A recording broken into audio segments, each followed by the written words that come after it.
j'avais pas de cahier ou de quoi noter parce que je savais que j'avais pas le temps de réviser à la maison. Quelque chose qui vous fait réveiller le matin en vous disant ok, il faut que je le fasse. Il faut que je sois au top. Et ça, il faut aller puiser à l'intérieur de soi. Un 5 étoiles où tout est parfait, où des produits Hermès vous attendent pour un bain, où tout est pris en charge. Donc il me tend la pile de CD. Il me dit ok, pourquoi vous ?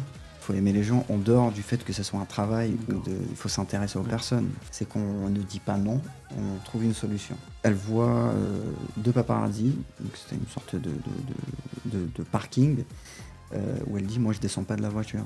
Parce qu'il y avait un protocole sécuritaire qui était digne d'un président. Bonjour et bienvenue dans le podcast À même le fût. Samir, merci d'être là. Donc je vais commencer par faire une présentation rapide. Donc vous êtes originaire d'Algérie et vous êtes venu en France à l'âge de 23 ans avec très peu de moyens, mais en tout cas vous aviez une ambition très claire, c'était réussir. Vous avez enchaîné les petits boulots sur Paris, poursuivi des études à CMH Paris, puis HEC Paris, et maintenant encore 2 études à SAS. Vous avez travaillé parmi les plus beaux établissements de Paris, des palaces, des grands hôtels, le Crillon, le Royal Monceau, maintenant l'Intercontinental Champs-Élysées. Si on revient au tout début, comment on passe de quitter son pays natal à étudier dans les plus grandes écoles et travailler dans les plus beaux hôtels parisiens ? Alors déjà, merci de me recevoir. Donc on passe par plusieurs étapes. En vrai, ça part d'une réflexion, donc d'une passion qui naît à un moment ou à un autre, et d'une décision aussi. Donc on se dit, ok, qu'est-ce qu'on veut dans la vie ? Qu'est-ce qu'on est prêt à faire pour atteindre ses objectifs ? Et après se jeter simplement et compter sur soi. Donc au départ, moi j'ai fait un bac S, donc avec quelques années de biologie. Donc je me suis rendu compte que c'était pas trop ce que je voulais, en tout cas j'aspirais pas à ça. Donc après une réflexion et quelques souvenirs, on va dire, d'enfance, d'agréables souvenirs dans l'hôtellerie.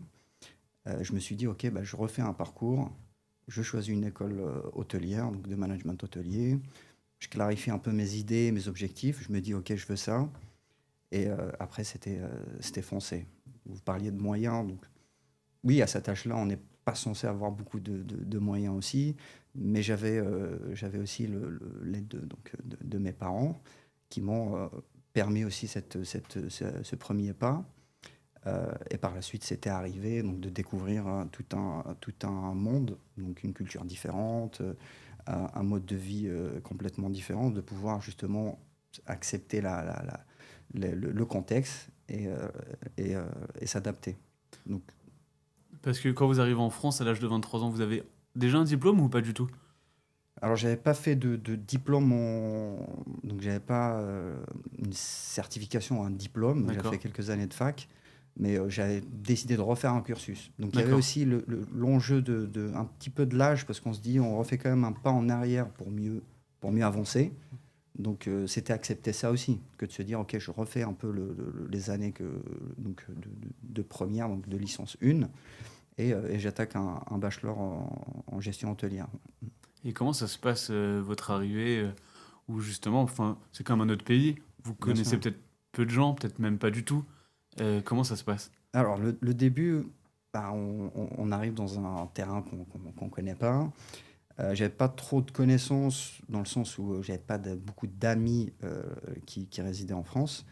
Je me suis retrouvé avec des connaissances dont j'avais une certaine confiance, avec qui, par exemple, j'étais en colocation à un moment où c'était... En y pensant, c'était un agréable moment, même si c'était un peu dur. Voilà. Pourquoi c'était dur ? C'était dur parce qu'au départ, déjà, il fallait financer l'école. Donc, moi, j'avais payé une sorte de première tranche avant de venir. Donc, je voulais pas, c'était un choix personnel, que de ne pas imposer un peu le fardeau du prix de l'école à mes parents. Se dire, OK, je vais me débrouiller tout seul. Donc, il fallait faire l'école et les financer en même temps. Et financer l'école en même temps. Donc, première étape, je suis parti voir des banques pour financer l'école. Étant étranger, avec un titre de séjour d'1 an, c'était un peu compliqué. Donc j'ai fait une douzaine de banques jusqu'à la 13e qui m'a accordé le prêt. Une fois le prêt obtenu, il fallait trouver un garant Donc, D'accord. quelqu'un qui se porterait garant pour vous.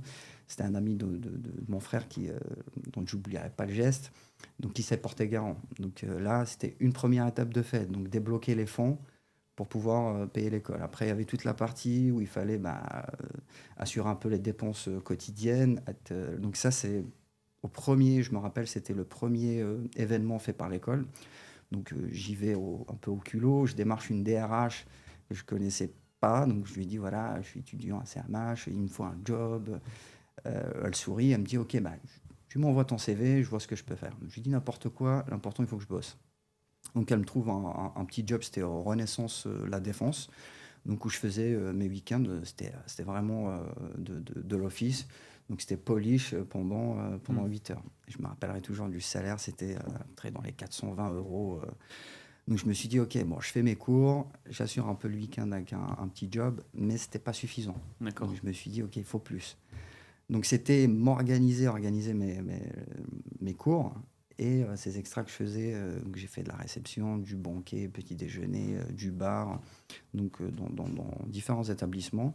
Mais c'était la course pour vous dire, j'avais pas de cahier ou de quoi noter parce que je savais que j'avais pas le temps de réviser à la maison. Ok. Donc c'était quand j'étais pas à l'école, Fallait travailler. voilà. Donc fallait écouter énormément en cours. C'était Et exactement tout ça. assimiler au fur et à mesure, en fait. Exactement. Donc moi j'avais une petite équipe ou des amis donc d'école. Donc je me mettais en première ligne. Donc j'étais comme ça. Donc j'écoutais. Il fallait au moins que je fasse 80% à 90% du travail quand je suis en classe. Parce que je savais que dès que je sortais de l'école, pas moyen de pouvoir travailler. se poser. La nuit, vous rentrez, vous êtes fatigué, vous n'avez pas C'était envie travail. C'est parce que donc vous avez eu ce premier travail le week-end et en même temps un autre travail la semaine. Ouais, je faisais on m'appelait pour des extras banquets, donc c'était très varié. Donc ça pouvait commencer vers 19h jusqu'à tard. Je me rappellerai toujours, il y avait des extras. J'étais à Auray, Versailles, donc c'était l'ouverture. Ça avait ouvert depuis peu. Donc je finissais à 2h du matin. Donc bus de nuit, revenir le matin et en cours.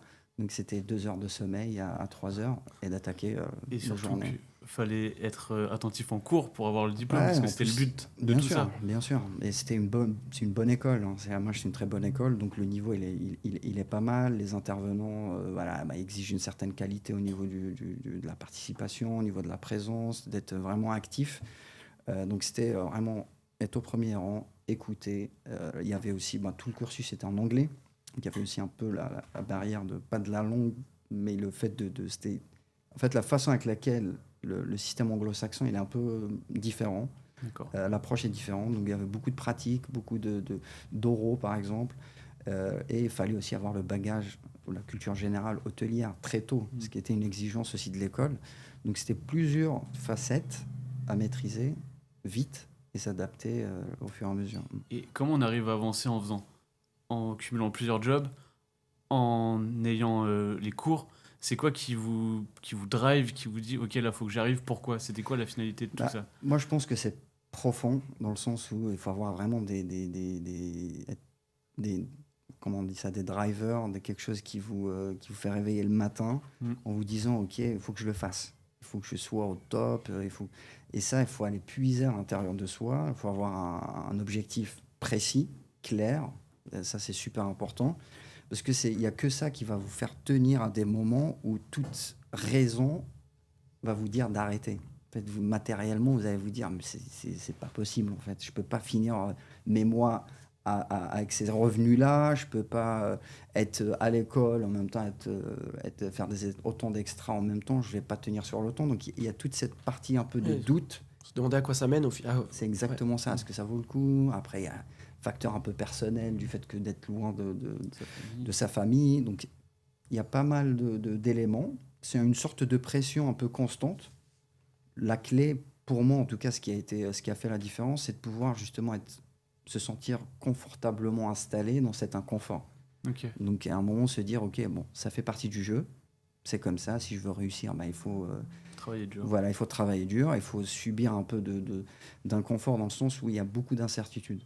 Et ça, c'est un élément qui, on en parlera par la suite, a été très déterminant dans tout ce que j'ai pu faire, parce que j'avais l'habitude d'avoir ces paramètres d'incertitude autour qui m'inquiétaient pas forcément. Ah oui, faut être à l'aise dans cette sensation parce que c'est quand même de Bien sûr. l'inconfort constant. Bien Au sûr, final, tout à fait. donc ça doit être très compliqué. Il faut Tout à vraiment fait. avoir quelque chose de fort qui nous drive, quoi, comme vous disiez. Bien sûr. Pour Moi, pouvoir avancer. pour vous donner un exemple, donc les premiers mois, c'était, et même mes parents le savaient pas, donc je dormais dans un bureau, puisque j'avais pas trouvé de location, j'avais pas les moyens de louer quelque chose sur Paris. Donc il y avait d'une connaissance qui m'a laissé un peu squatter dans son bureau. Donc c'était réveil 6 heures du matin, que j'ai cours ou pas, que j'ai des extras ou pas, quitter le bureau avec ma valise, donc avec toutes mes affaires, Ah ouais, aller en cours, faire semblant que tout allait à merveille, parce que c'était un truc qui était pas, en tout cas que moi j'aime pas mettre, Ouais. voilà, le dire pas en sur le parler. moment, voilà. Et le soir, c'était 21h, pas avant. Donc de pouvoir se poser sur un matelas gonflable et se dire, ok, bon, vous êtes là, réfléchir. Rentrer, gonfler le matelas. Ouais, Ah ouais. c'était ça pendant 2 mois et demi avant que je trouve une petite chambre de bonne et ainsi de suite. Enfin, En colocation. en colocation, ouais, c'était Donc combien de mètres carrés la 16 chambre? mètres. 16 mètres carrés à deux. À deux. Il y avait un matelas de chaque côté, il n'y avait rien. C'était en point de chute. On se disait, ok, bon, on fait ce qu'on a à faire pendant la journée, c'est le plus important. La personne donc c'était quelqu'un que je connaissais depuis longtemps. Donc pareil, qui avait des objectifs, qui en tout cas, qui voulait réussir et tout. Donc c'était toute la journée, travail, école et tout. Donc le soir, c'était vraiment rentrée. Bon, on rigolait bien, parce que le contexte était un peu... On en rigolait bien. Mais c'était, voilà, prendre le temps de se reposer un petit peu et c'est reparti. Parce que depuis le début, en fait, clairement, en fait, il n'y avait pas de plan B, c'était ça ou rien. Ouais, j'avais C'est- pas de plombée. clairement, Alors, c'était- C'était vraiment, je me suis dit, bon, c'est ça que je veux faire, donc de l'hôtellerie. Et j'y vais. On verra ce que ça donne. Je me suis donné un peu les moyens, en tout cas, de ce que j'avais entre les mains. Et je me suis assuré de faire que chaque étape soit, que je me donne à fond vraiment à chaque étape pour pas avoir de regrets demain, en tout cas. Ça a bien fonctionné. Et dans le sens où j'ai passé 6 mois de galère un peu. Et arrivé donc les derniers 6 mois de l'année, donc j'avais un stage à faire, un stage opérationnel. Donc c'était la première année, donc stage un peu de découverte en hôtellerie. Un stage de 6 mois où donc j'ai pu le faire à l'Auberge du Jeu de Paume, qui est un relais château, donc un 5 étoiles qui est à Chantilly. Et c'était un stage logé, donc blanchi, nourri, ainsi de suite, avec tous les avantages. Donc j'arrive, moi je m'attendais pas, je savais pas trop ce que c'était, je découvrais. Donc j'arrive à l'Auberge du Jeu de Paume, je suis accueilli, un responsable de stage super sympa, un gars avec qui je suis toujours en contact. Donc il me donne la clé, il me dit, bah ta chambre elle est au premier et tout. Donc je monte, je me retrouve, donc j'ouvre la porte, je me retrouve dans un 5 étoiles à être logé donc pendant 6 mois. Super Donc, chambre qui changeait de la chambre de ouais, bonne. c'était marrant parce qu'on passe d'un état un peu où on est inquiet, où on essaie de trouver un appart et tout, donc à un 5 étoiles où tout est parfait, où des produits Hermès vous attendent pour un bain, où tout est pris en charge. C'était une très très belle expérience parce que vivre dans un hôtel, ça vous permet aussi de découvrir l'hôtel, les entrailles d'un hôtel. Donc je me baladais le soir après les shifts, donc j'allais en cuisine, donc j'étais tout le temps en train de traîner dans l'hôtel et ça permet de connaître un établissement vraiment de tout, sous tous ses plans. Et ça, je pense que ça a été... parce que le premier contact est super important. La première expérience, souvent, on s'imprègne des personnes que l'on rencontre et de la façon avec laquelle on est accueilli, ou en tout cas les premiers mots, les premières sensations qu'on a à la première expérience qu'on a professionnellement. Donc moi, j'avais la chance où il y avait Dimitri Ruiz, donc, qui était le chef concierge, qui est devenu par la suite président des Clés d'Or. Il a fait 2 mandats donc en président. Et c'était des personnes qui étaient très bienveillantes, mais en même temps très dures. Juste, mais dures. Dans le sens où il fallait être tout le temps au garde à vous, avoir une posture droite, aller dans le détail, faire plaisir aux clients.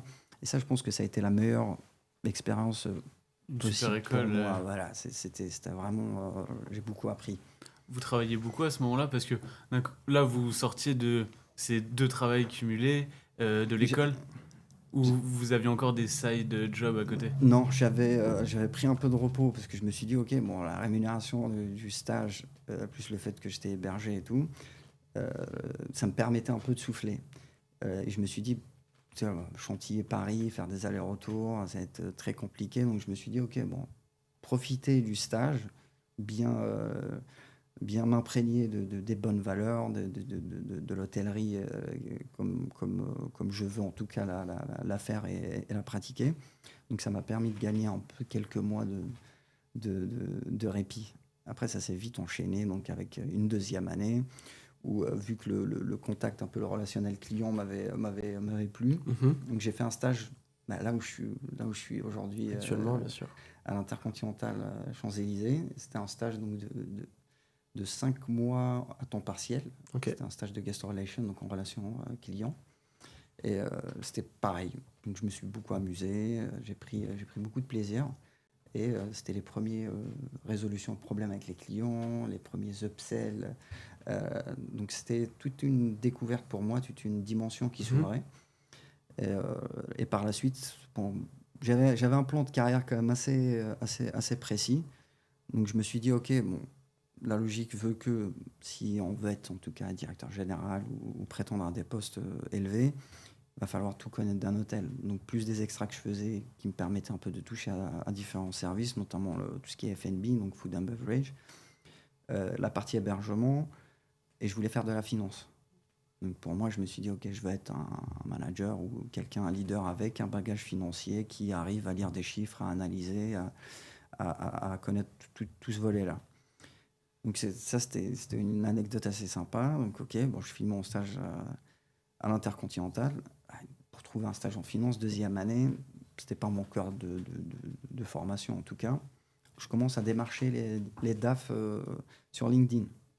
Donc j'envoie à tous les DAF de Paris.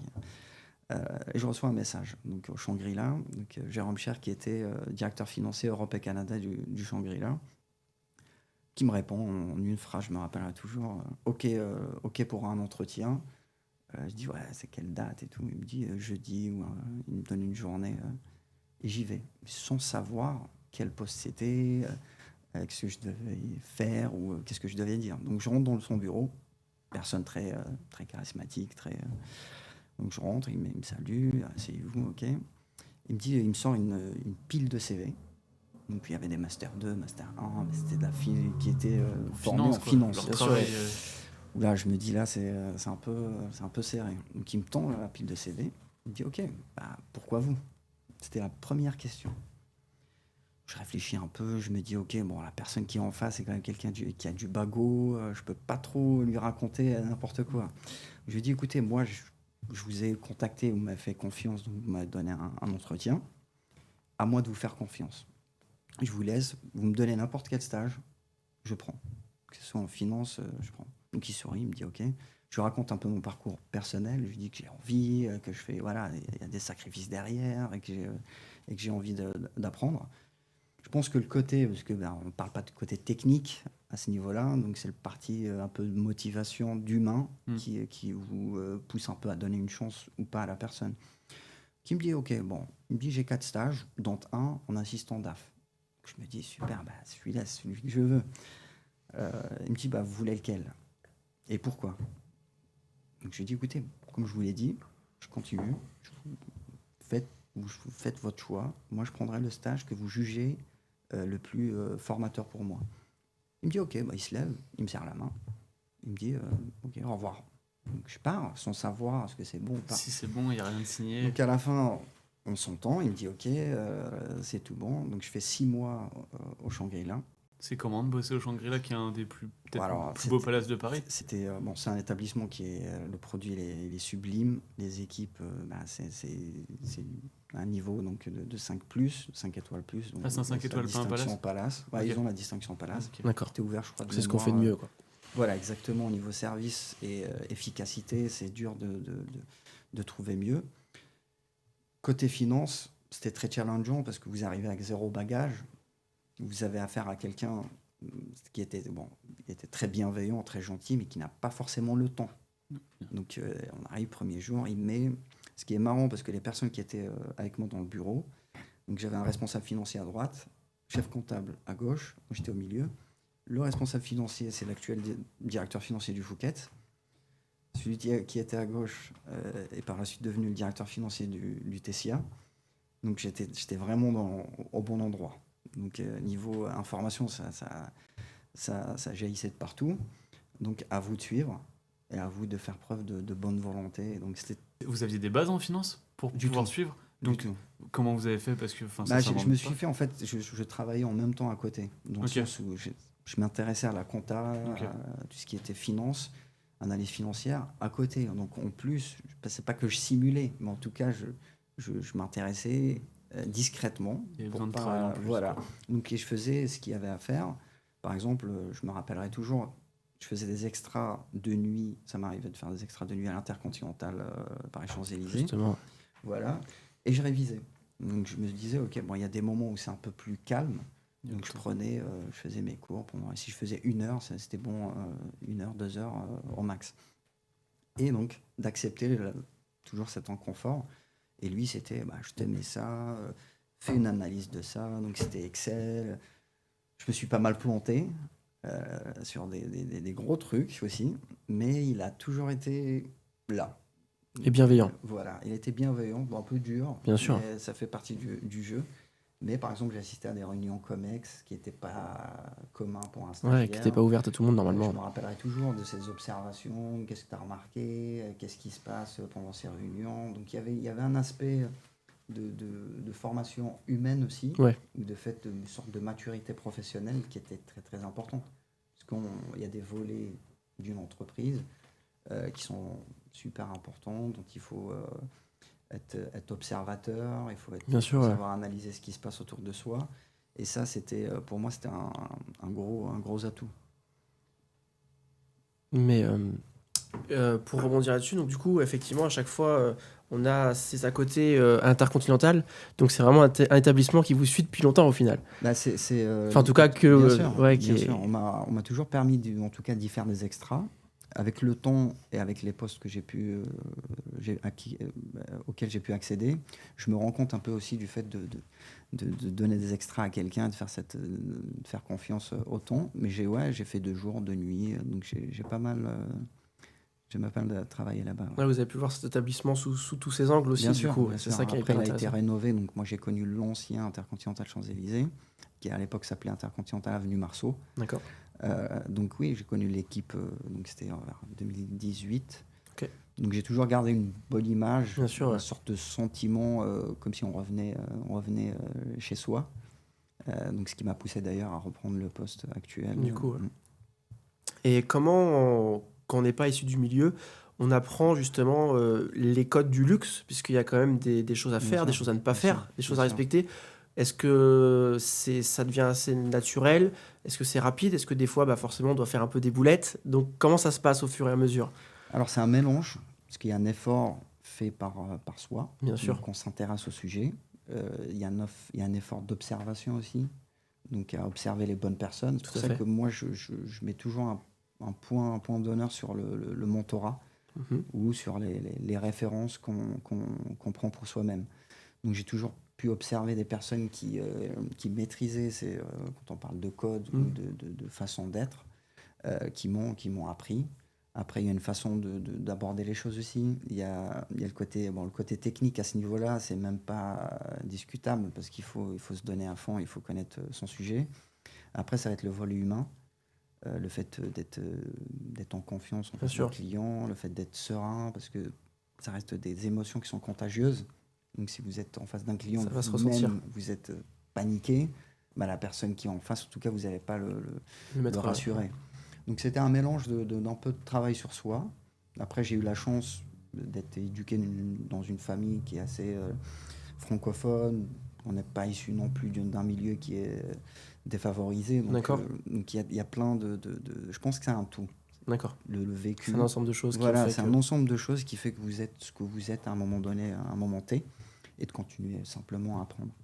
Bien sûr, oui, c'est un apprentissage constant, je pense. Exactement. C'est un apprentissage constant. Et puis, quand on en parlait un peu en off, il y a beaucoup d'humains. Il y a tous les jours des problèmes différents qui peuvent arriver. Et dans tous les cas, il y aura toujours un problème auquel on n'a jamais fait face. et auquel il va falloir s'adapter. Bien évidemment. En tout cas, il y a une chose est sûre, c'est que vous n'aurez pas tous les paramètres pour prendre une décision. Il y a toujours une petite part d'inconnu ou de risque, bon, calculé, mais Bien ça sûr, reste du risque ou d'inconnu. Bon, c'est pas la personne en face comment elle va réagir, mais l'expérience fait qu'on a quand même des similitudes entre certains cas.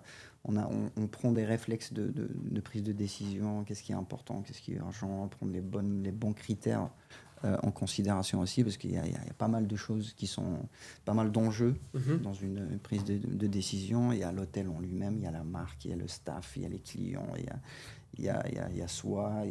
Donc, à trouver la bonne balance entre tout ça. Tout à fait. Ça s'apprend à prendre des bonnes décisions ou c'est plus de l'instinct? Ah, mais il faut se planter. Je pense se qu'il faut planter. se planter Il faut énormément. apprendre Il faut se beaucoup planter énormément. Après, il faut apprendre. Moi, je le dis et je l'ai toujours dit, j'ai eu la chance d'avoir côtoyé les bonnes personnes. Ça, je pense que c'est une grande chance.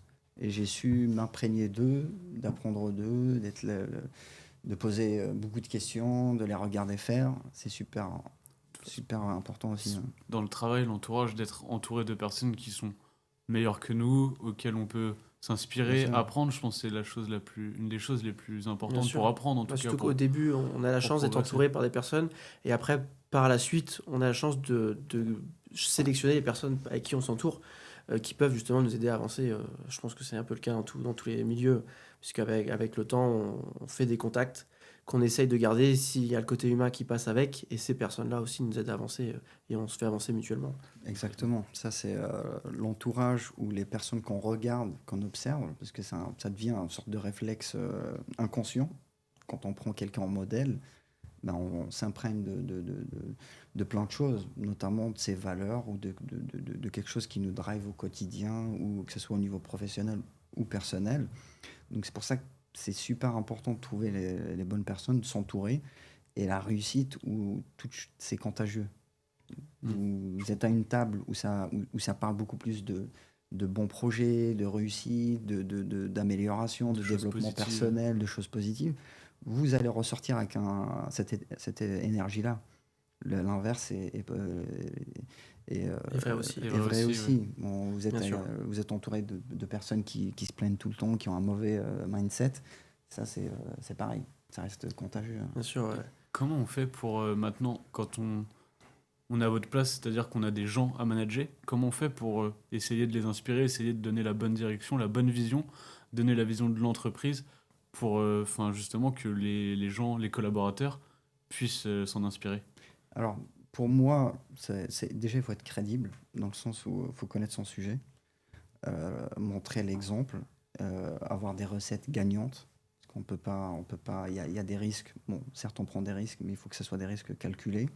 Ne pas avoir peur du changement, parce que souvent, la prise de décision ou amélioration égale à quelques changements. Savoir distinguer ce qui est bien, le garder, ce qui est à changer, avoir le courage un peu de chambouler les choses. Donc c'est être à l'écoute aussi, d'observer, prendre le temps d'observer. Il y a une balance entre être pas ferme, mais prendre des décisions qui sont un peu moins agréables et avoir la force de les assumer et de les défendre. Comment on fait quand on est forcément, vous êtes un hôtel, vous avez quand même beaucoup de réservations, vous êtes souvent complet.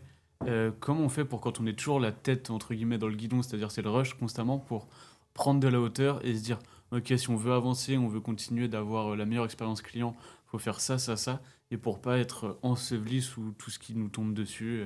Après, c'est une question de... Moi, je l'ai appris au fur et à mesure du temps. On en parlera si vous voulez. Mais pour arriver à ces postes-là, souvent, vous passez par des postes intermédiaires ou en tout cas, quelqu'un vous prend la main. Il vous apprend. Moi, ça a été mon cas, par exemple. Dans tous les établissements que j'ai fait, j'ai pu apprendre des personnes avec qui j'ai été en contact. Je n'ai jamais fait attention au poste, parce que je pense que c'est les personnes qui font les postes et pas l'inverse.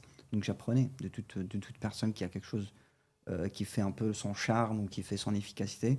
Je prenais. Arrivé au client, Le Crillon, ça a été pour moi un tournant.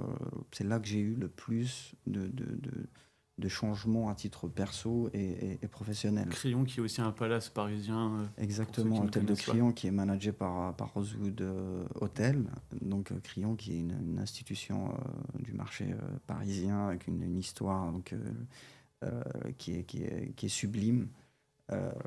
Donc il y a le côté, la dimension historique ou personnalité de l'endroit.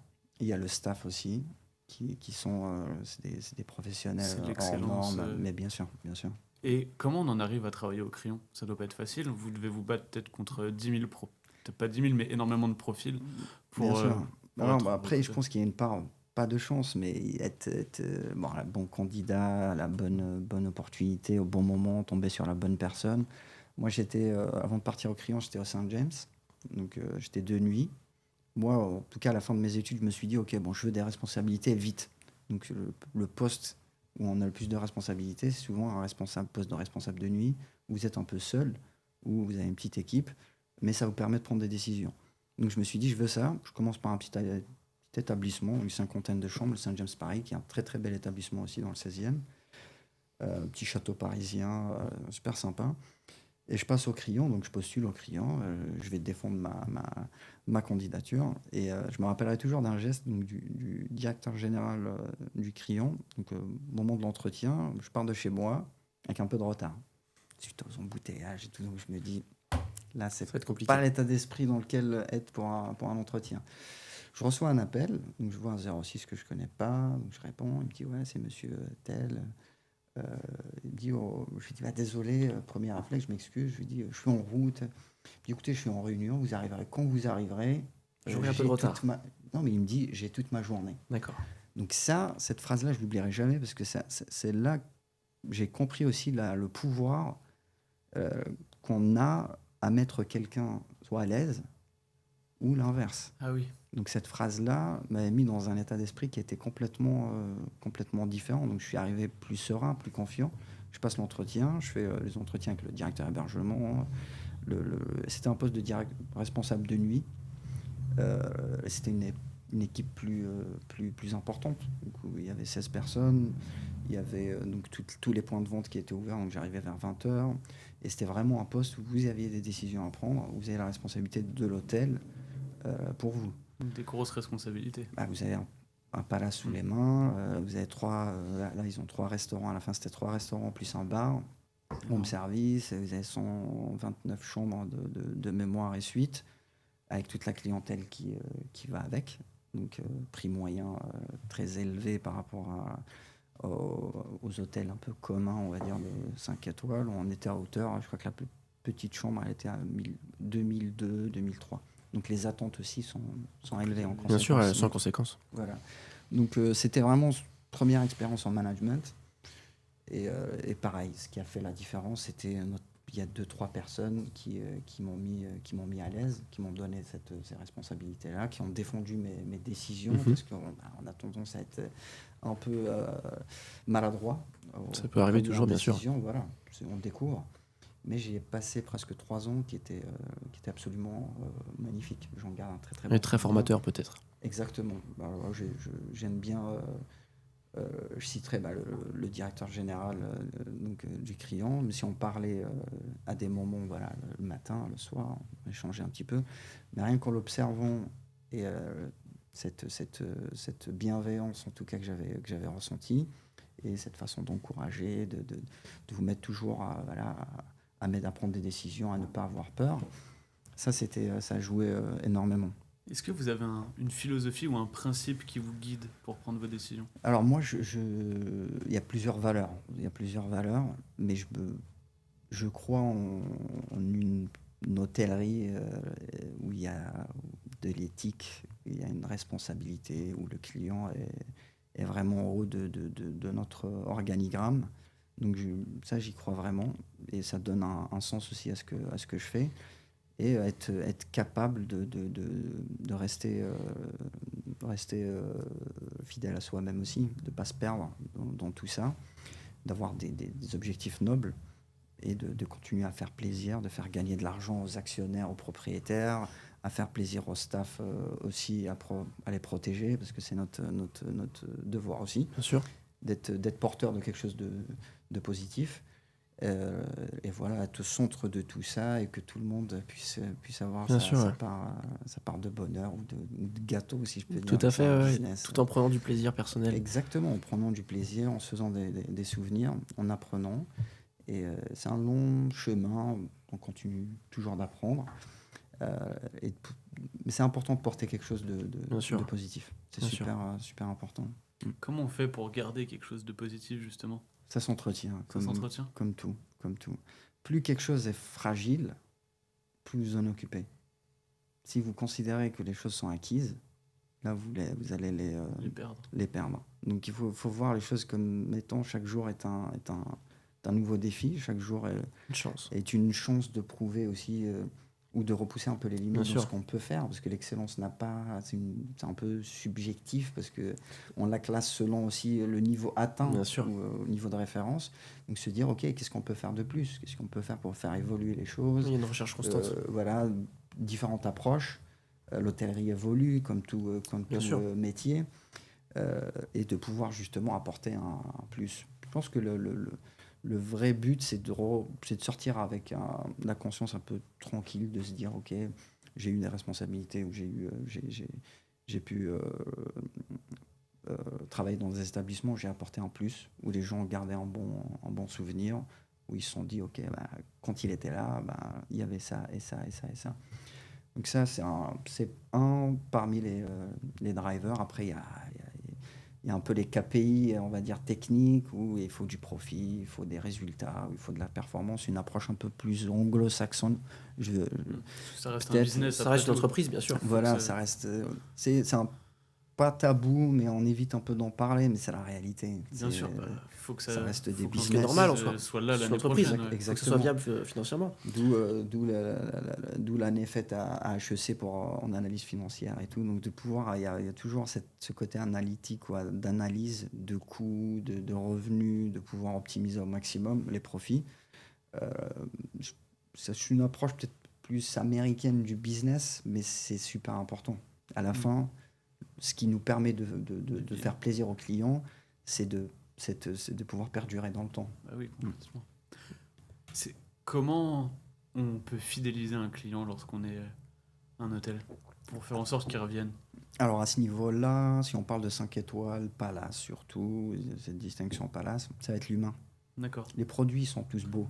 Tous les palaces sont beaux. Tout sera parfaitement propre, super bien rangé, très bon dans Chaque, l'assiette. chaque palace a son cachet, a sa signature.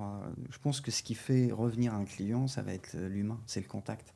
C'est le contact, j'aime bien. Il y a une philosophie chez Rosewood qui dit, donc c'est relationship hospitality. Donc c'est aussi les valeurs des clés d'or, donc le service par l'amitié. Donc Ok. c'est pouvoir créer un lien avec le client, de pouvoir vraiment que ça soit sincère, parce que la sincérité se ressent. Mais ça s'apprend pas. Comment on fait pour faire ça? On n'apprend pas à quelqu'un à être humain, entre guillemets. Il faut aimer les gens. Faut aimer les gens. Il faut aimer les gens en dehors du fait que ce soit un travail. D'accord. Il faut s'intéresser aux Ouais. personnes. Il faut prendre du plaisir à C'est pas recevoir donné à- quelqu'un. ouais, Ça, c'est pas donné à tout le monde au final. ça s'apprend, mais c'est dur à simuler. D'accord. Ça, oui. Ouais, je comprends. On peut se dire, OK, peut-être qu'on est maladroit en communication, maladroit dans l'approche, ou pas à l'aise vis-à-vis d'un client, parce qu'on a souvent des personnes qui ont un certain statut, donc on est souvent intimidé un petit peu au départ et tout. Si on va au-delà de tout ça, ça reste des humains avec des émotions, et tout se joue à ce niveau-là. Plus vous donnez de l'émotion positive, plus la personne elle se dit, OK, je ressens de l'amour, de la bienveillance, de l'attention. Je reviendrai dans cet établissement pour voir telle personne et telle personne Bien et telle sûr. personne. Est-ce que j'ai eu un super service? Souvent, moi je l'ai vu dans ma petite expérience, c'est souvent les clients reviennent pour des personnes. Parce que telle personne, je me sens à l'aise Ça avec. l'a marqué. Le sourire de telle personne me fait plaisir le matin. Je suis servi au petit-déj par une personne que je connais. Ils connaissent mes enfants. Ils prennent soin de moi, de ma famille ou de ma confidentialité. Donc il y a plein de paramètres. Mais tout ça est regroupé à mon sens, donc quelque chose qui est de l'ordre de l'émotionnel. Et comment on fait pour justement apporter ce service très personnalisé, très humain, avoir le maximum d'informations sur la personne pour la servir le mieux possible? Il faut être structuré, Ok, déjà. Donc, dans ces établissements, le professionnalisme du staff, l'encadrement donc de tout le management, le groupe avec ses standards et tout, fait que vous avez des process qui sont assez bien pensés. Donc de la réservation, quand vous appelez pour réserver une nuit d'hôtel, donc on vous pose des questions, à l'arrivée, pareil. Donc il y a un ensemble du parcours où l'information est récoltée. Et plus vous avez d'informations, et plus vous pouvez agir avec précision. Toucher les bonnes émotions. Quelqu'un qui vient en couple, maximum d'infos vous avez, maximum de manœuvres vous avez aussi pour satisfaire le client. Donc ça passe par de l'intérêt. d'accord. Réellement, si on peut englober le tout, c'est plus vous portez de l'intérêt au client, vous vous intéressez à lui, plus vous notez ses préférences aussi, parce qu'il y a des suivis un peu, on va dire, de process, mais il faut noter toutes les informations que vous avez, parce que vous allez les oublier sinon. Donc il y a cette partie qui est super importante. Et plus vous avez d'infos, mieux vous connaissez vos clients, Bien sûr. et mieux vous pouvez les Parce que satisfaire. Un client qui vient en vacances ou un client qui vient pour le travail n'aura pas forcément les mêmes Bien attentes. sûr, bien sûr. Ça, c'est l'expérience fait que vous allez distinguer automatiquement, pas des clients, mais on va aller plus loin des situations. D'accord. Donc une arrivée tardive Mmh. n'est pas la même chose quand vous arrivez super tôt. Un client business, il ne va pas réagir de la même façon à vos questions qu'un Tout à client fait. loisir, parce qu'il a le temps.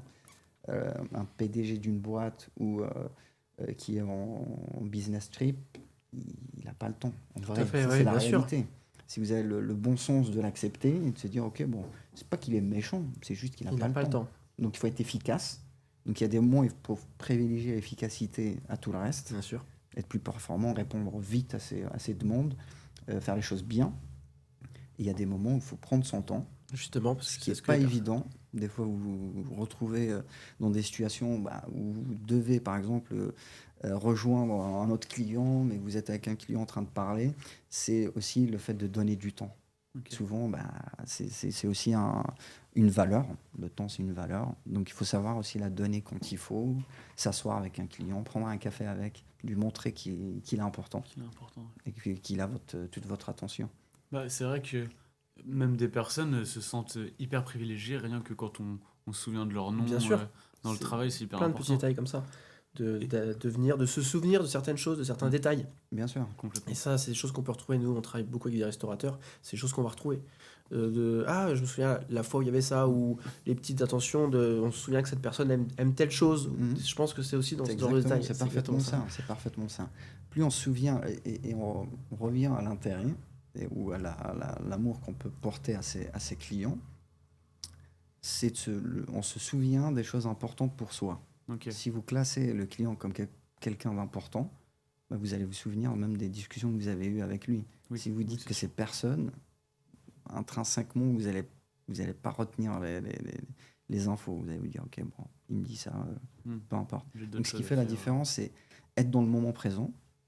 Donc au moment où vous êtes avec le client, vous êtes avec le client et pas avoir la tête ailleurs. Et de pouvoir être observateur, parce qu'il y a des moments un peu, on peut engendrer cet effet, ce qu'on appelle l'effet wow. Donc vous pouvez surprendre le client par un geste, par une phrase, par un offert au bon moment, où vous lui offrez, des fois c'est pas grand chose, c'est des petits gestes, mais lui il va se dire ok, il y a pensé, et s'est souvenu de ça, il sait que j'aime ce produit ou ce vin-là ou cette bouteille ou autre. Donc je pense que ça passe par une présence sur le moment et de l'intérêt. Ouais. Ok. Donc il y a toute une préparation, comme on disait, donc quand le client réserve, il y a toute une préparation individuelle pour chaque client avant son arrivée. Bien sûr. Mais admettons, je pense que ça doit arriver aussi des réservations un peu de dernière minute. Là, ça chamboule un peu tout parce qu'on ne peut pas forcément aller chercher, parce que vous n'avez pas des stocks gigantesques, j'imagine. Donc justement, aller chercher ce petit détail pour la dernière minute. Comment ça se fait? Est-ce que vous avez certaines choses qui sont toujours prêtes pour essayer d'individualiser un minimum. Et comment vous gérez à ce niveau-là, au niveau des process, pour les choses où vous avez 2 mois d'avance et vous savez comment gérer le truc, et le client qui va réserver, qui va dire j'arrive ce soir? Alors, il y a pas mal de volets. Ce qu'on vous apprend notamment dans les établissements, que ce soit au Crillon ou autre, ou au Royal Monceau, ou des établissements de cette ampleur, c'est qu'on ne dit pas non, on trouve une solution. Quoi qu'il arrive. Donc, il y a toujours un moyen de. Moi, ça je l'ai vécu à plusieurs reprises. Si on a la bonne volonté, on trouve. On est sur Paris, on peut trouver n'importe quel Tout est produit à possible. n'importe quelle heure.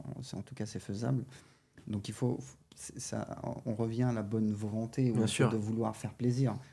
Si vous voulez vraiment accueillir ce client avec tout votre amour, vous allez faire les efforts qu'il faut. Après, on a l'avantage d'avoir des concierges, Bien sûr. on a des clés d'or ils font de la magie. Un travail extraordinaire, bien sûr. Mais moi, de mon côté, je juge que tant que le client le demande ou il fait allusion, c'est que c'est possible. important. Bien sûr. Donc il faut aller jusqu'au bout, repousser Mm. les limites et aller chercher ça. Ouais. Donc ça, c'est intéressant. Par contre, du coup, ça peut arriver qu'entre établissements, vous donniez des coups de main, entre guillemets, en fait, des Bien petites sûr, aides bien sûr. de dernière minute, parce que au-delà d'être concurrent, vous proposez des services au même type de client, en fait. Bien sûr. Après, il y a toujours je sais pas, cette amitié. Vous faites la même passion. Vous Tout à fait, pratiquez, même si bon, il y a une certaine concurrence, mais Quoi qu'il arrive, bien il y a sûr. une certaine Mais qui est saine. bienveillance. Il y a une certaine bienveillance entre établissements. Et on s'aide. Moi, en tout cas, j'ai toujours eu des bons contacts, des personnes qui vous disent. Après, on n'a pas beaucoup de situations où il manque quelque chose. Bien sûr, c'est rare. Donc, dans des établissements comme ça, tout est. Tout est mis en place pour pas que ça arrive. Ouais, exactement. Donc, vous avez affaire à des professionnels qui connaissent leur métier. Donc, les stocks, souvent, c'est calculé.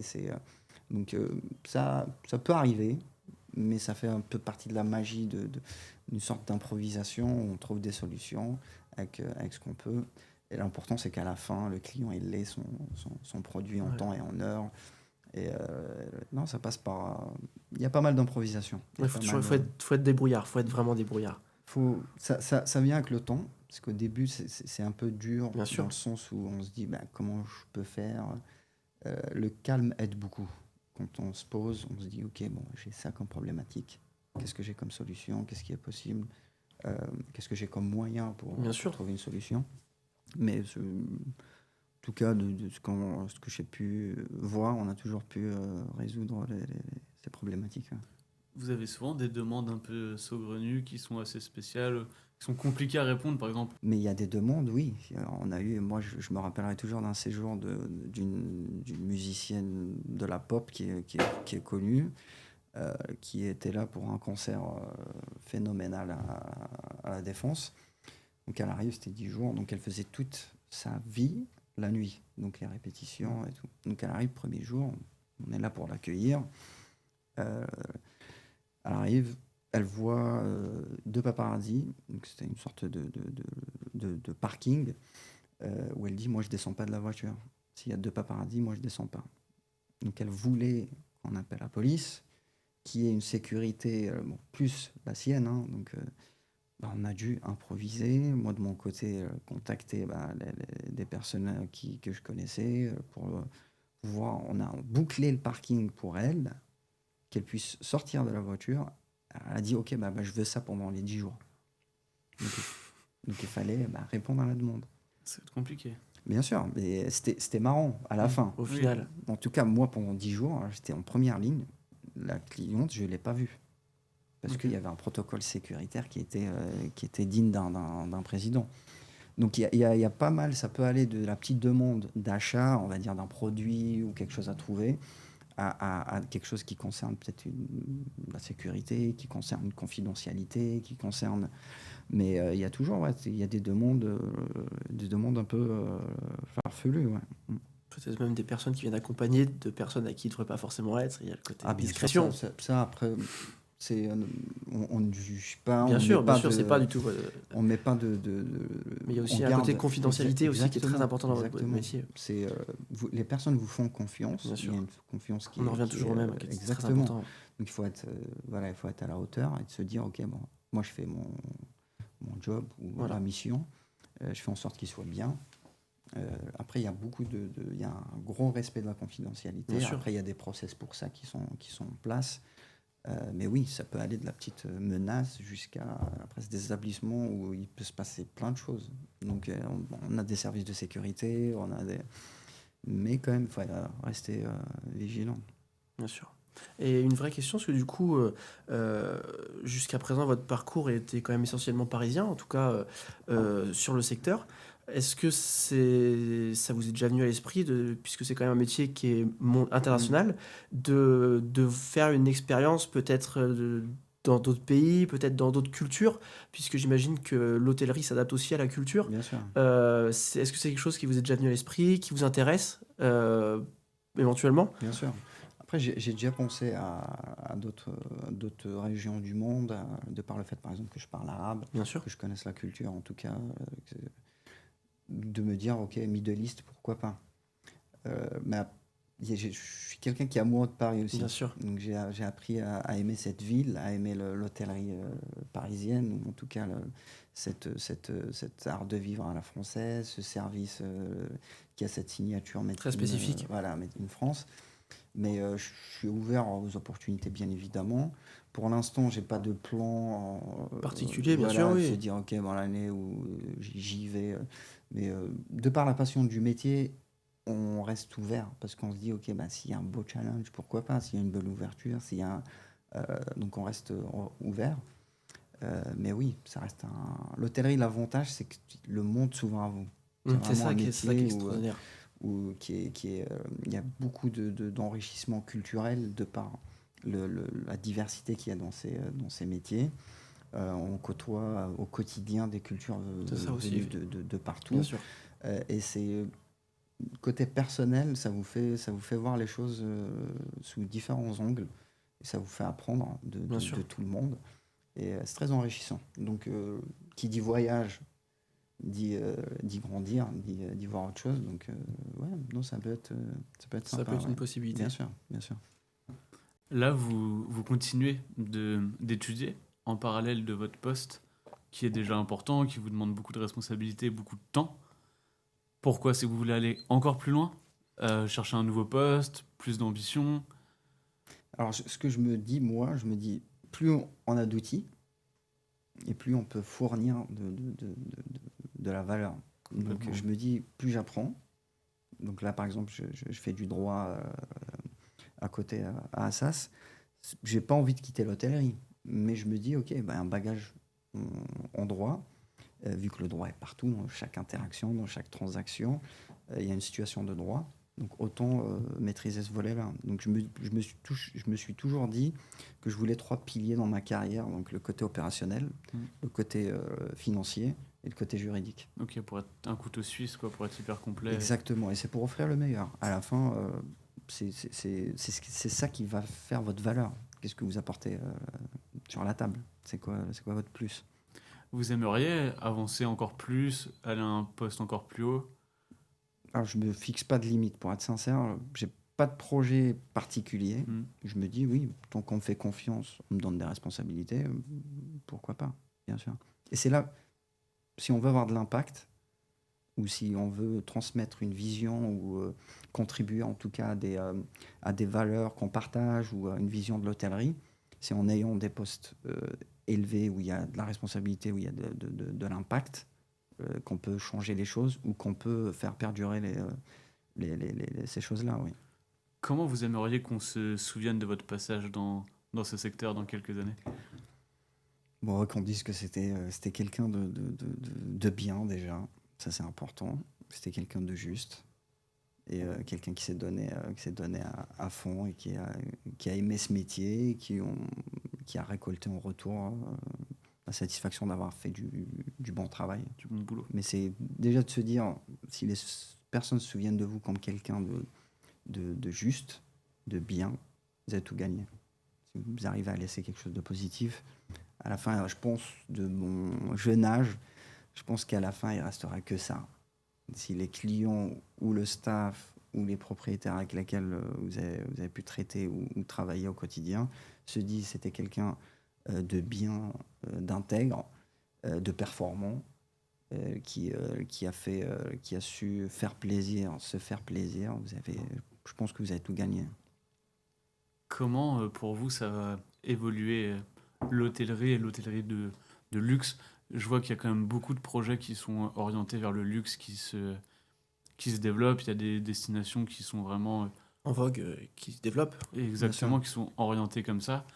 On a aussi d'autres plateformes qui sont totalement différentes via des locations comme Airbnb, etc. Bien sûr. On peut avoir une prestation beaucoup plus luxueuse. Comment vous pensez que ça va évoluer dans les prochaines années? Je pense qu'il y a des produits le produit ou ce qui est offert va évoluer. Ça, c'est normal. Donc, il y a une diversité des produits. Après, ce qui est dur à rivaliser avec l'hôtellerie vraie ou l'hôtellerie comme on la connaît, en tout cas l'hospitalité, c'est le côté humain. Donc, le côté Airbnb, vous pouvez avoir des belles propriétés. Mais ce qui fait l'âme de ces hôtels-là, c'est pas que la dimension luxueuse des produits de haute qualité, de la bonne nourriture, du bon produit. Il y a aussi l'humain. C'est qui est derrière. Donc c'est ça qui fait la force de ce métier-là. Et je pense que... Alors moi, j'ai une vision un peu différente. Je pense que on entend l'intelligence artificielle, je veux tout vite, maintenant. Je pense que le luxe sera de l'ordre de l'humain, de couper l'émotionnel. le temps peut-être. Exactement. Faire une pause. De retrouver de l'émotionnel dans un monde qui va vite, dans un monde où vous aurez peut-être plus quelqu'un qui prendra soin de vous, qui vous donnera de son temps, qui vous regardera avec bienveillance, avec une certaine sincérité, qui est là pour vous en tout cas. Ok. Je pense que c'est quelque chose qui est général, mais effectivement, à l'heure, pour en revenir à l'intelligence artificielle, on va avoir toutes ces choses-là. Qu'est-ce qui va faire la différence? C'est le côté humain. Et le côté humain et le côté service qui ne peut pas être apporté par la machine, quoi qu'on dise.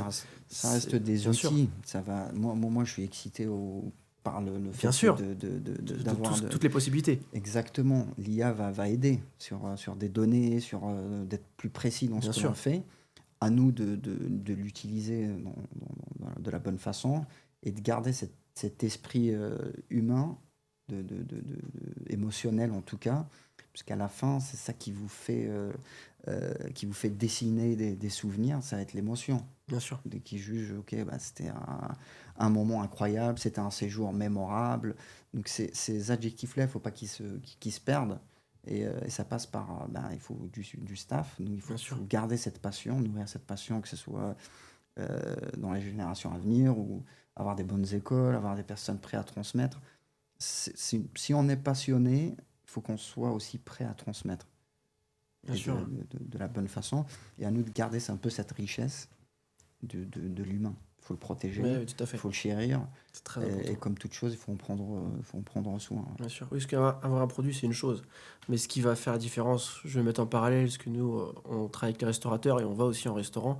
On peut manger dans des super restaurants, on va très bien manger, on va avoir de très bons produits.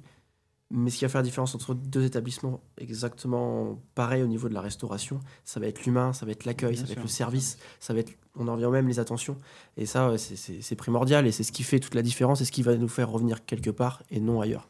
Je pense on peut le voir, les grands chefs, les chefs qui ont marqué un peu l'histoire de l'art culinaire, c'est des passionnés. Et je pense que moi, j'y crois vraiment, il y a une dimension de cœur qui se met dans ce que l'on fait. Il y a une sorte d'empreinte de quelque chose qui est fait d'une façon sincère, où il y a du cœur, et de quelque chose qui est fait, par exemple, que pour le profit. Bien sûr. Il y a une sorte de chaleur. Ça se ressent quoi qu'il arrive. Et plus on est dans l'ultra-luxe, et plus on a affaire à des personnes, à des clients qui ont de quoi comparer. Oui. C'est ça aussi. Donc je pense qu'ils ressentent bien plus la différence, parce qu'ils savent très bien que les bons produits, ils peuvent les avoir un peu partout dans le monde, mais quelque chose qui est fait avec du cœur, ça s'invente pas. C'est très rare, et le luxe va avec rareté. Et plus la chose est on met du temps, on met de l'attention, on met du cœur, et plus elle prend de la valeur. Et des postes comme les vôtres, j'imagine que quand on arrive à des niveaux d'excellence comme le vôtre, est-ce que pour certaines personnes, des fois ça peut arriver, la question se pose, des fois peut-être de se faire démarcher par d'autres établissements, et la question se pose, je suis bien là, il y a l'opportunité, comment on fait un choix? Vous avez changé d'établissement, comment on fait le choix de changer? Est-ce que c'est vraiment pour l'expérience, apprendre d'autres choses? Un établissement peut-être qu'on a toujours rêvé de travailler, comment on fait ce genre de choix qui peuvent changer complètement une vie, quoi? Alors, il y a deux, trois éléments qu'il faut prendre en compte, parce que tout dépend de la période dans votre Aussi, carrière. bien sûr. Voilà. Donc, il y a une période où il faut découvrir au maximum, selon moi. Il faut voir différents groupes, il faut voir différents hôtels, parce que c'est des approches qui sont complètement différentes. Moi, par exemple, j'ai passé 1 an à Disney. Mhm. C'était dans 2 hôtels qui n'étaient pas du haut de gamme, c'était du 3 à 4 étoiles. D'accord. Mais j'y étais pour du cost control, donc contrôle de coût, pour les process Disney. Donc je me suis dit, ok, bon, je me fais 1h45 de trajet, aller 1h45 Oui, bien retour. sûr, ouais. C'est énorme. Mais c'était dans l'objectif précis d'acquérir, comment on appelle ça, d'acquérir une compétence, les skills qu'il faut Tout à pour fait. demain être à l'aise. Donc je pense à une période d'une carrière, il faut bouger, il faut voir, être au contact de différentes personnes et apprendre au maximum. Après, il y a le cœur. Bah oui, il y a des établissements où on a plus envie de rester. On a Parce plus de que sensibilité, bien sûr. il y a plus une atmosphère peut-être plus bienveillante, les gens vous entendez bien Mais plus il y a avec le l'équipe et staff. ceux qui jouent. C'est des choix. Tout le monde n'est pas carriériste ou ne Oui, il y veut a ça pas aussi, bien avancer. sûr. Tout le monde n'est pas prêt pour prendre des responsabilités. On peut choisir un établissement, on se sent bien, y est resté. Moi, je connais des personnes qui ont fait Toute une carrière. 22, 23 ans dans un établissement et c'est des perles parce que c'est des gens, ils débordent de passion. Il y a des personnes qui ont beaucoup plus cette facilité peut-être au leadership, au fait de prendre des responsabilités. Les établissements en ont besoin autant qu'ils ont besoin de passionnés, on va dire, du côté opérationnel. Donc il faut savoir ce que l'on veut. Moi, il y a des établissements que j'aurais pas voulu quitter, par exemple. Le Crillon, c'est un établissement que j'aime beaucoup. Mais il y avait aussi le fait de vouloir avancer. Bien sûr. Et j'aime bien, il y a une comparaison. Ben, si vous êtes au Real Madrid, vous arrivez au Real Madrid, vous êtes sur le bon, ça peut être. C'est normal. Bien Vous sûr. arrivez, il y a des gens qui sont là depuis des années. Donc pour montrer un peu ce que l'on sait faire aussi, il faut prendre le risque d'aller chercher un établissement où vous pouvez aussi montrer ce que vous valez, Bien sûr. où vous pouvez faire des bilans, ou montrer que vous pouvez faire des belles choses. Ou créer aussi.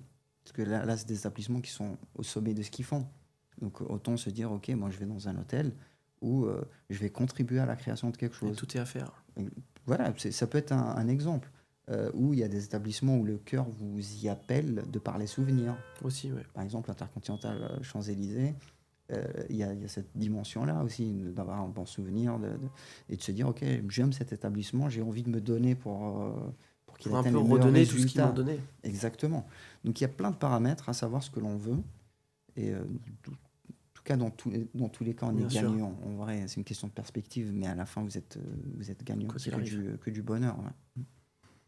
Je pense qu'on est pas mal. On est C'est super intéressant. Ouais, super C'était intéressant. vraiment intéressant. C'est un Super. sujet qu'on n'avait pas forcément l'habitude d'aborder. Et c'est intéressant de le connaître de l'intérieur, en fait, directement. Complètement, ouais. Parce que c'est peu connu, en fait. Déjà parce que tout le monde n'a pas accès forcément à ces établissements. Et parce que peut-être même les gens qui y ont accès ne connaissent pas l'autre face, en fait, l'autre facette.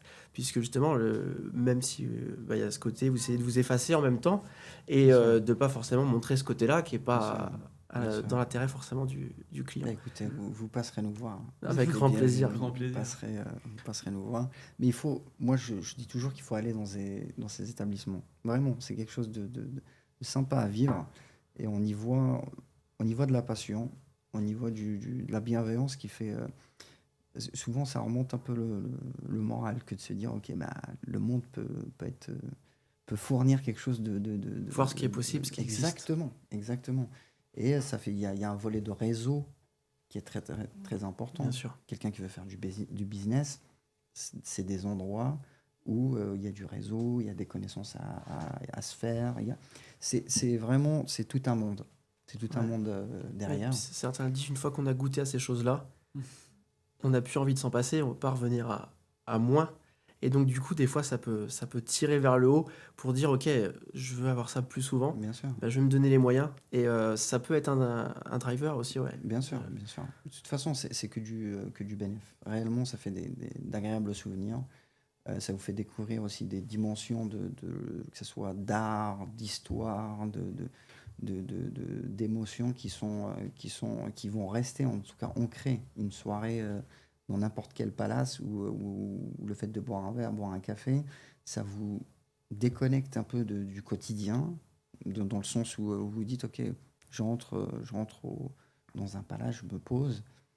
Du fait de comment c'est fait, toute l'atmosphère est faite pour ça. Bien sûr. Vous vous déconnectez un peu de votre journée, vous rechargez vos batteries, vous voyez peut-être faire une bonne connaissance. Peut-être, en fait, c'est un moyen de secouer un peu le quotidien et c'est toujours agréable. Bien sûr. Puis au final, tout le monde peut aller boire un café dans un palace. Bien sûr, Faut bon, pas avoir ça, de ça, chambre. c'est un mythe. Oui.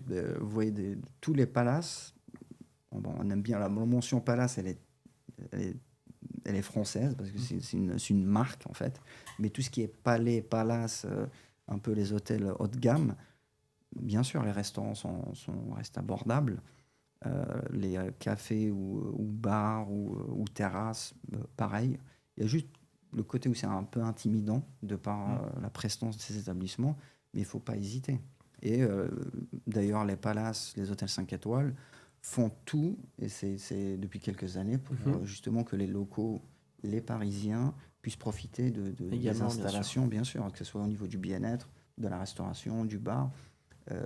Donc il faut y aller. Je pense que c'est le moment Bien pour la sûr. fin. N'hésitez pas à passer le pas, faire le pas. Et ben complètement très, très belle En dernière tout cas, on parole. vous invite, vous passez à l'Intercontinental, Avec grand Avec plaisir. grand on plaisir. vous invite, et non, il faut toujours essayer de s'imprégner un peu de ces endroits-là. Il y a un esprit qui est pas mal du tout. Bah, super. Merci pour votre présence, merci pour beaucoup, votre temps. Samir. Écoutez, merci à vous. Et puis, Très bah, agréable. comme on le rappelle à chaque fois, n'hésitez pas à nous suivre sur les réseaux, à mettre un petit commentaire, à mettre une note 5 étoiles. Et à très bientôt. Merci. À bientôt. Salut.